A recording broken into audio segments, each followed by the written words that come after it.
તો જૂનાગઢમાં 110 ગ્રામ પંચાયત માટે મતદાન થઈ રહ્યું છે. ગ્રામ પંચાયત ચૂંટણીમાં 903 ઉમેદવાર મેદાને છે.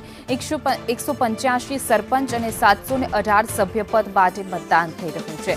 70 ગ્રામ પંચાયતમાં સામાન્ય તો 37 ગ્રામમાં પેટા ચૂંટણી માટે મતદાન પ્રક્રિયા છે ચાલી રહી છે. 185 સરપંચ અને 718 સભ્યપદ માટે મતદાન પ્રક્રિયા સવારના 7 વાગ્યાથી શાંતિપૂર્ણ માહોલમાં થઈ રહી છે.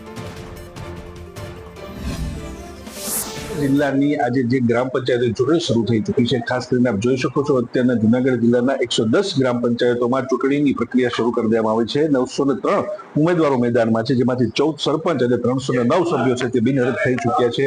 134 ગ્રામ પંચાયતની સામાન્ય અને પેટા ચૂંટણી યોજવા માટેના મતદાન શરૂ થઈ ચૂક્યું છે. સવારથી જ જે છે તે દરેક ગ્રામ પંચાયતોમાં ચૂંટણીની પ્રક્રિયા હાથ ધરવામાં આવી છે. પોલીસ બંદોબસ્ત સાથે અને તમામ જે છે તે લોકો મતદાન કરવા માટે આવી રહ્યા છે. ખાસ કરીને 903 ઉમેદવારો મેદાનમાં છે અને 185 સરપંચ પદ માટેની અને 718 સભ્યપદ માટેની આ હરીફાઈ થવાની છે. ત્યારે જૂનાગઢ જિલ્લાની 73 ગ્રામ પંચાયતમાં સામાન્ય ચૂંટણી અને 37 ગ્રામ પંચાયતમાં પેટા ચૂંટણી યોજાશે.